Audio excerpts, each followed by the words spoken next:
Mashhur rus pedagog Pyotr Leskapning fikricha, insonning kelajakdagi xarakteri, uning insoniy sifatlari aynan bog'cha yoshida paydo bo'lar ekan. Ya'ni bu 3 yoshdan 6 yoshgacha bo'lgan davrni taqozo etadi. Aynan shunday bolajonlarning kelajakda jamiyatga moslashuvchan, teran fikrli bo'lib voyaga yetishi aynan bog'cha va ta'lim sifatining ahamiyati nihoyatda katta.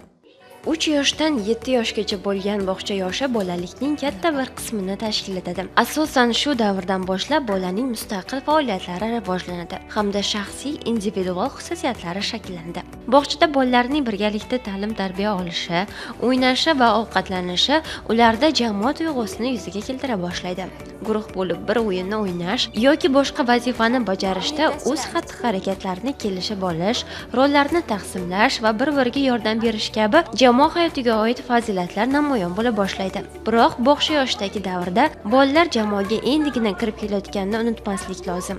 Bolalar jamoani mustahkamlashda yuzaga kelayotgan o'zaro murakkab munosabatlari, ya'ni bir-biriga bo'ysunish, yon bosish kabilar katta rol o'ynaydi hamda bolalarning psixik taraqqiyotiga yordam beradi. Shu maqsadda bolalarning maktabgacha ta'lim tashkilotlarida kunini mazmunli o'tkazishi va ularga berilayotgan ta'lim sifatini oshirish maqsadida tarbiyachilar uchun maxsus darslar ham o'tkazilib kelinmoqda. O'zbekiston Respublikasi Prezidentining 2024-yil 30-sentyabrdagi maktabgacha ta'lim sifati va samaradorligini yanada oshirish bo'yicha qo'shimcha chora-tadbirlari to'g'risidagi farmoniga asosan maktabgacha ta'lim tashkilotlarida malaka oshirishning metodik mahorat soati va tayanch maktabgacha ta'lim tashkilotlarida metodik mahorat kuni tadbirlari bosqichma-bosqich joriy etish belgilangan. Joriy yilda ham viloyat pedagogik mahorat markazi maktabgacha ta'limni muvofiqlashtirish hamda metodik xizmat ko'rsatish bo'limi tomonidan maktabgacha ta'lim tashkilotlarining kunlik faoliyatlari o'rganilib kelinmoqda. Birgina Qarshi shahar 16-davlat maktabgacha ta'lim tashkiloti misolida oladigan bo'lsak, metodik mahorat soati tadbiri jarayonlarini o'rganish davomida pedagoglarga metodik yordam ko'rsatilib, kasbiy rivojlanishi bo'yicha kerakli tavsiyalar berildi. Metodik mahorat kunida belgilangan tayanch maktabgacha ta'lim tashkilotlarida boshqa maktabgacha ta'lim tashkilotlarining direktor o'rinbosarlari uchun o'quv mashg'ulotlar tashkil etilgan. Bunda direktor o'rinbosarlari keyin metodik mahorat soati darslarida o'zlari faoliyat yuritayotgan bog'chalarga, ya'ni maktabgacha ta'lim tashkilotlariga borib, pedagoglarning o'sha faoliyatini tahlil qilib, ularga kerakli bo'lgan bilim va ko'nikmalarni va kasbiy rivojlanish yo'lida tavsiyalarni berib borishadi. Maqsad kasbiy rivojlanishda uzluksizlikni ta'minlash va kerakli bilim ko'nikmalar kelajakda ta'lim jarayonidagi samaradorlik va sifatni ta'minlashga xizmat qiladi.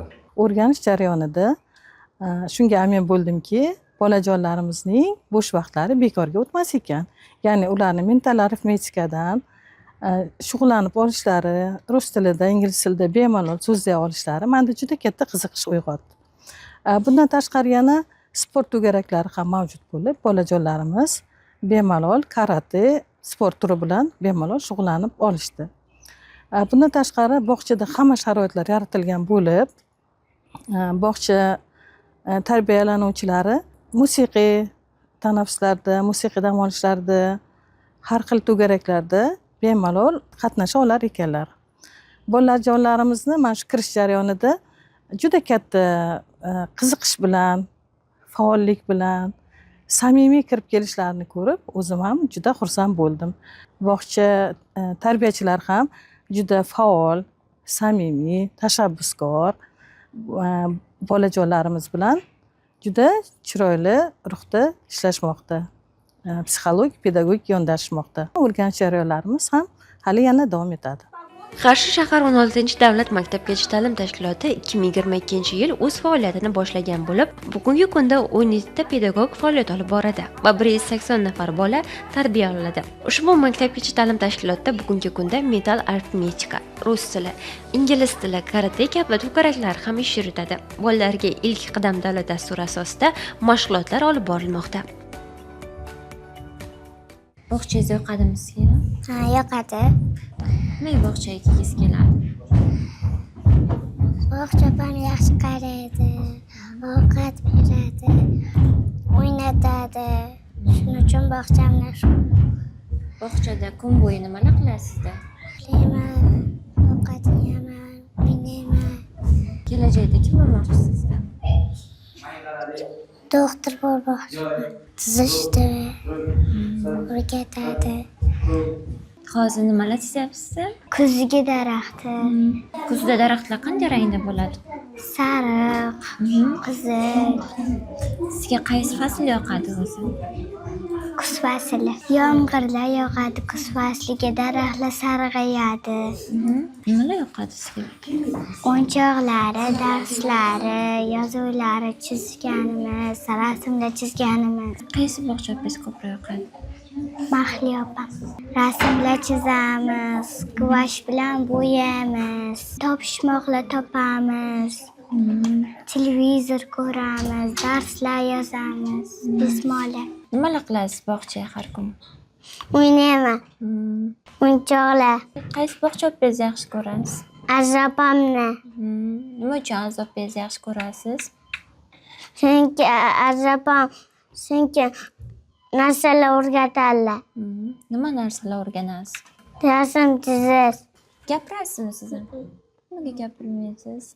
Tashkilotimizda ko'plab to'garaklarimiz mavjud. Rus tili, mental arifmetika, ingliz tili. Bu to'garaklarimizga bolajonlarimiz juda ham qiziqib qatnashadilar va mashg'ulotlarni ilk qadam davlat dasturi bo'yicha o'tamiz. Mavzular berilgan, o'sha mavzular bo'yicha mashg'ulotlarimizda o'tib kelmoqdaman. Mashg'ulotlarimizni ko'proq didaktik o'yinlardan foydalangan holda, yangi texnologiyalardan foydalangan holda o'tib kelmoqdaman.